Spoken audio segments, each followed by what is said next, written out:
जय श्री कृष्ण में प्रियांशी। आज हम 84 वैष्णवों की वार्ता से पद्मा रावल सांचोरा जी की वार्ता प्रसंग तीसरे का सेकेंड पार्ट सुनेंगे।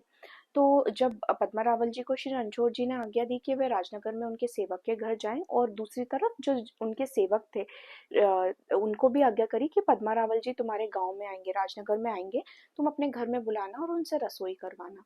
तब उन्होंने कहा मैं तो उन्हें जानता नहीं हूँ कौन है पद्मा रावल जी। तब इस पर श्री रणछोड़ जी ने कहा वे बड़े प्रसिद्ध हैं, तुम उन्हें पहचान लोगे।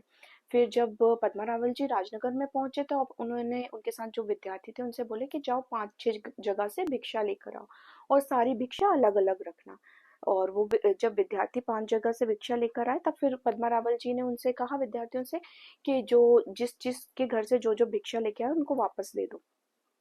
जब वो वापस देने गए तब उन्होंने उन विद्यार्थी से जो श्री ठाकुर जी के सेवक थे उन्होंने पूछा, अरे अभी लेके गए अभी वापस देने आए हो, ऐसा क्यों कर रहे हो?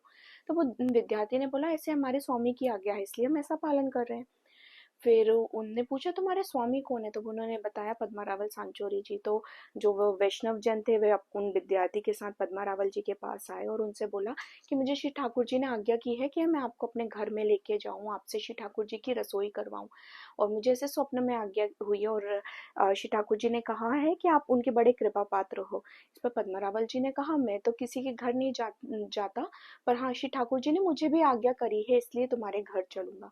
फिर पद्मा रावल जी को वो वैष्णव जन अपने घर में लेके आए, उनकी बड़ी आवभगत करी दोनों ने। फिर श्री ठाकुर जी की रसोई सिद्ध करी दोनों ने, सारे विद्यार्थियों ने, सबने महाप्रसाद श्री ठाकुर जी को भोग लगाया, फिर महाप्रसाद पाया।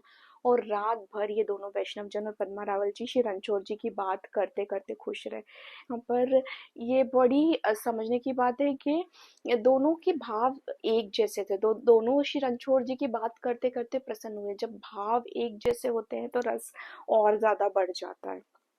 फिर प्रातःकाल पद्मा रावल जी ने कहा कि अब मैं अपने घर अब मैं श्री रणछोड़ जी के दर्शन के लिए जाऊंगा। तब वैष्णव जन ने कहा, कुछ दिन और हमें अपना सेवा का मौका देते। तब पद्मा रावल जी ने कहा, मुझसे श्री रणछोड़ जी का विरह सहन नहीं हो रहा, मैं उनके दर्शन के लिए जाऊंगा। फिर पद्मा रावल जी द्वारका के लिए प्रस्थान कर गए। जय श्री कृष्ण। श्री वल्लभाधीश की जय।